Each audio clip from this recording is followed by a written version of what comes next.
Assalamualaikum. Hai kawan-kawan. Video ini ialah tentang abstinence, iaitu menahan diri. Ia akan membantu kita untuk meningkatkan kesedaran mengenai abstinence dan mendidik kita untuk saling menghormati antara satu sama lain dan mewujudkan hubungan yang sihat. Mari kita belajar mengenai abstinence bersama-sama. Kawan-kawan, adakah kamu ingat bila saya memberitahu kamu tentang jiran remaja saya? Dia hamil dan kemudian meninggal dunia kerana hamil di luar rahim. Ia sangat menakutkan. Itu sangat teruk. Saya bersimpati untuk dia dan keluarganya. Saya tahu. Ibu bapa saya ada menasihati tentang mempunyai sebarang hubungan istimewa dengan remaja lelaki.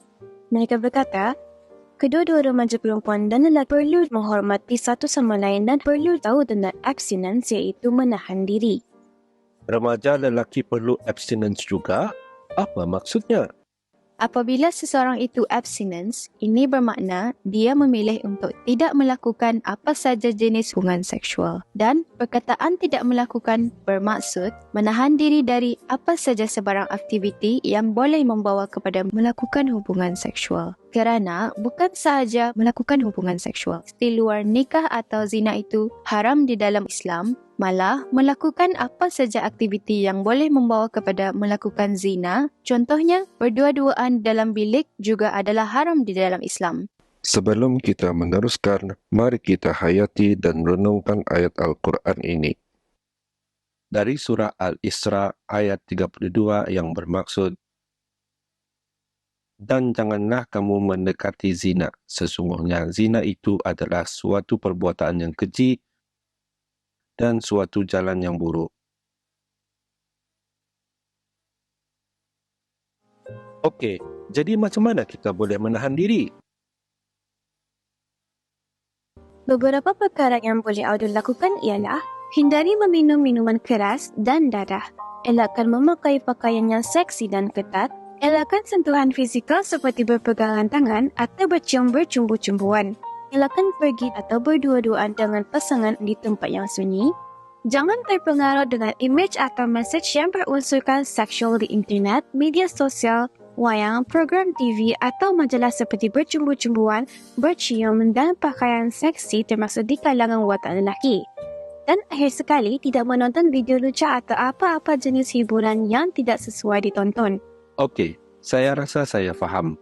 Apa lagi yang boleh saya lakukan untuk mengelak daripada perbuatan melakukan hubungan seksual? Kita harus mendidik diri kita tentang jangkitan hubungan seksual atau STI dan kehamilan remaja. Selain dari itu, kita harus mengisi masa kita dengan aktiviti yang bermanfaat dan produktif seperti melakukan aktiviti keagamaan seperti mengaji, berpuasa dan berzikir, membuat kerja rumah dan tugasan sekolah, meluangkan masa bersama keluarga kita, menolong ibu bapa kita membuat kerja dan tugasan keluarga. Kita juga boleh bersukan, bercocok tanam, membersihkan halaman rumah dan mencuci kereta. Kita juga boleh menjadi sukarelawan dalam komuniti. Sekarang saya faham. Tetapi, apa yang perlu saya lakukan jika teman lelaki saya mendesak untuk melakukan hubungan seksual? Saya tahu dia sayangkan saya. Walaupun kita menyayangi seseorang, kita tidak sepatutnya melupakan ajaran agama Islam. Perasaan cinta bukanlah tiket untuk melakukan hubungan seksual. Sesiapa yang benar-benar mengambil berat tentang Auda akan menghormati sempadan Auda. Dan jika mereka enggan, Auda mempunyai hak untuk berkata tidak dengan tegas dan berlalu pergi.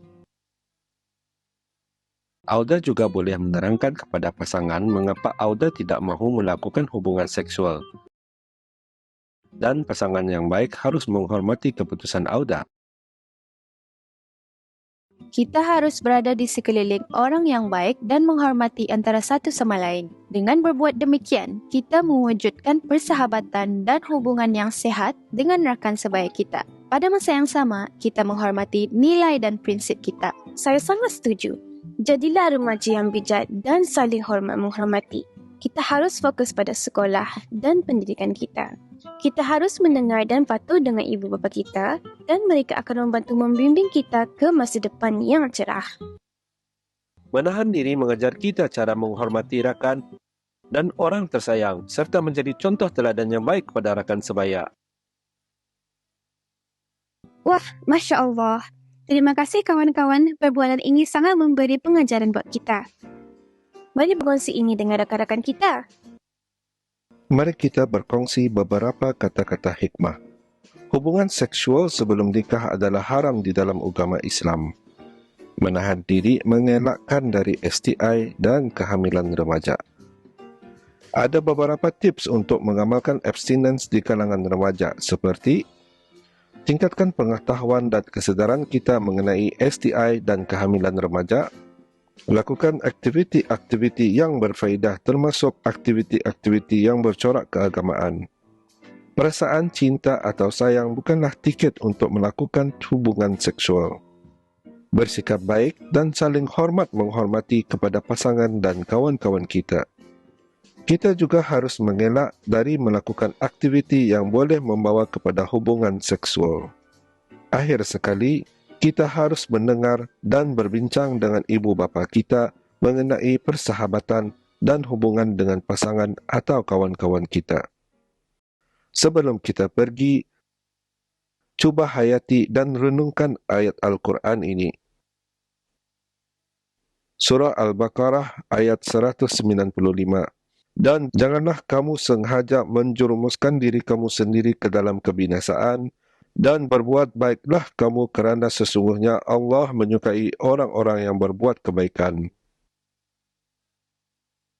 Jumpa lagi kawan-kawan. Assalamualaikum.